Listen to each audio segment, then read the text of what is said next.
बाबा के बुलडोजर ने 6 साल में कमाए 14,000 करोड़ से ज्यादा, गरीबों को दिलाए हजारों घर। माफियाओं के लिए काल बना बाबा का बुलडोजर। बिकरू कांड से हुई थी एक्शन की शुरुआत। अतीक मुख्तारी नहीं, 893 माफियाओं को लगाया ठिकाने। हर तरफ होने लगे योगी के चर्चे।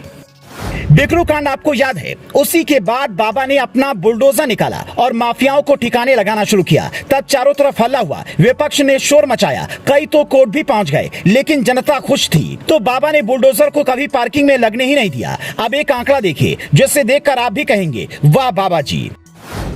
2017 से अगस्त 2023 तक यूपी में गैंगस्टर एक्ट के तहत 10,703 करोड़ रुपए की संपत्ति जब्त की गई। मुख्यालय स्तर पर चिन्हित किए गए 69 माफियाओं पर की गई कार्रवाई में 3,627 करोड़ की संपत्ति जब्त की गई। अकेले अतीक अहमद से 416 करोड़ की संपत्ति जब्त की गई और 752 करोड़ की संपत्ति पर बुलडोजर चला। मुख्तार अंसारी से 314 करोड़ की संपत्ति जब्त की गई और 285 करोड़ की संपत्ति पर बुलडोजर चला।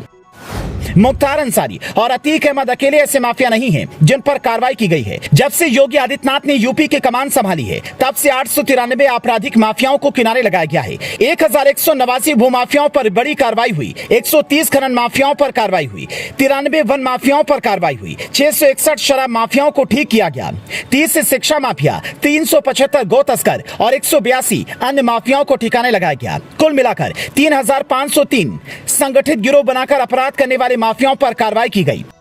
यही कारण है कि बाकी प्रदेशों में भी योगी आदित्यनाथ की डिमांड हो रही है। हरियाणा में जब बवाल हुआ तो वहां के लोगों ने कहा कि यहां पर योगी को सीएम बना दो। दूसरे मुख्यमंत्रियों ने सीएम योगी का यह फॉर्मूला अपनाया, लेकिन वो योगी से फिर भी पीछे रहेंगे, क्योंकि योगी ने माफियाओं से जमीन लेकर गरीबों के लिए आसानी बनवा दिए। जिन जमीनों पर अवैध निर्माण कराया गया था, वहां उन्होंने गरीबों को घर दे दिए। जैसे प्रयागराज में माफिया अतीक अहमद के कब्जे वाली लूकरगंज की जमीन पर गरीबों के लिए 76 आवास बनाए गए। प्रधानमंत्री गरीब आवास योजना के तहत बनाए गए ये फ्लैट नुमा आवास उन गरीबों को दिए गए हैं जिनके लिए अपनी छत का होना एक सपना था।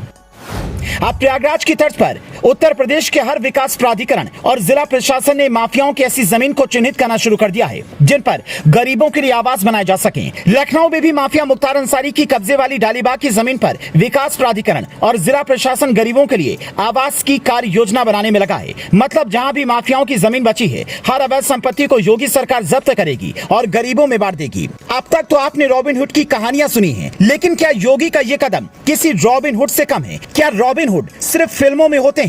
जिन्हें देखना है वो यहां आकर भी देख लें। इसीलिए जब साउथ का भगवान कहलाने वाले रजनीकांत योगी से मिलते हैं तो नतमस्तक हो जाते हैं। आम से लेकर खास तक सब कहते हैं योगी पीएम मटेरियल हैं। कई लोग तो बोलते हैं कि दिल्ली खुद योगी का इंतजार कर रही है, लेकिन योगी किसी का इंतजार नहीं कर रहे।